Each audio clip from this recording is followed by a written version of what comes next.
À bas bruit se jouent dans le journal officiel de la République française des tragédies qui se répètent inlassablement.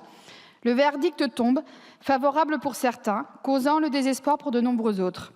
Arrêté du 22 juillet 2023, demande de reconnaissance de l'état de catastrophe naturelle rejetée pour 106 communes sartoises.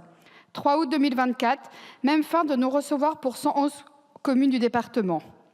Un énième coup dur pour les sinistrés et les élus, un nouveau recours à introduire. Encore une fois, répéter le long processus pour espérer obtenir gain de cause et avec cela un peu de répit. Derrière les arrêtés et les contentieux, c'est l'histoire plus vaste du dérèglement climatique et de ses impacts grandissants sur nos vies qui se joue.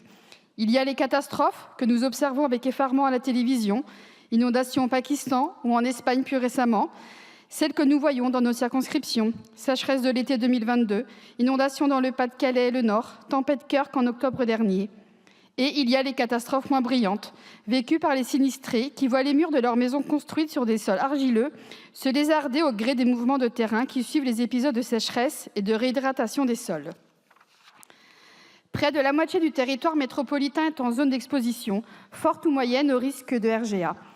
Avec cela, c'est le dérèglement climatique qui s'invite à l'endroit le plus intime, la maison, le lieu de refuge obtenu au prix d'années de dur travail, d'économies péniblement engrangées, le projet d'une vie, un héritage que l'on souhaite laisser à ses enfants et qui finit lentement par se fissurer au-dessus de nos têtes. Les sinistrés que j'ai rencontrés en Sarthe disent entendre leur maison craquer. Dans une des maisons que j'ai visitées, on pouvait voir le jardin à travers la fissure de l'un des murs. Si vous vivez dans une maison individuelle en France, vous avez une chance sur deux d'être confronté au RGA, une chance sur deux d'être exposé à des dégâts matériels, financiers et psychologiques considérables. Votre rapport le rappelle, face aux conséquences du RGA, obtenir une indemnisation est un véritable parcours du combattant. La moitié des communes qui demandent la reconnaissance de l'état de catastrophe naturelle, nécessaire à tout processus d'indemnisation, ne l'obtiennent pas. Passé ce premier filtre, moins de la moitié des sinistres déclarés dans les communes reconnues sont effectivement indemnisés, les autres étant écartés par l'assureur au motif que la sécheresse n'est pas retenue comme cause déterminante du sinistre.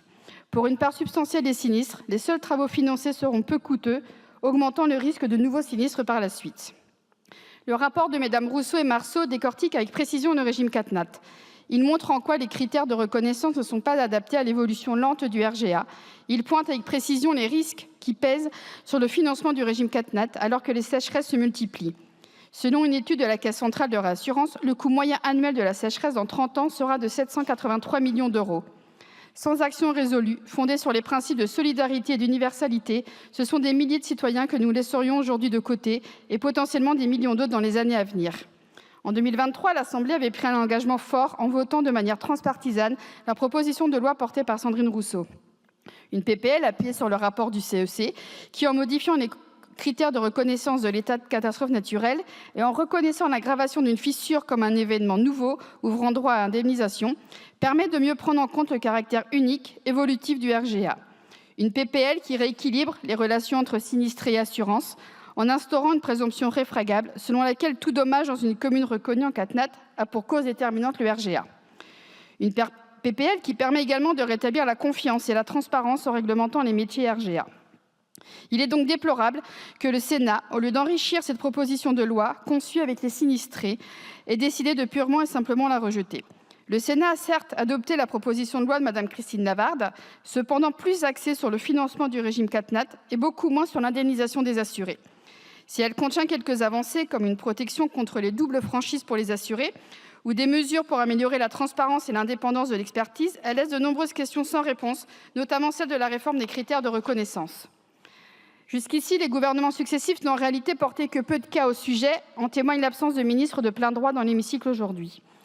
Chers collègues, il est grand temps que la représentation nationale impulse le changement tant attendu par des millions de nos concitoyens, reprenne ses travaux et adopte une loi qui répond de manière durable aux besoins des sinistrés, qui rééquilibre la relation entre assurance et assurés et garantisse la pérennité du régime CatNat et de l'indemnisation du RGA.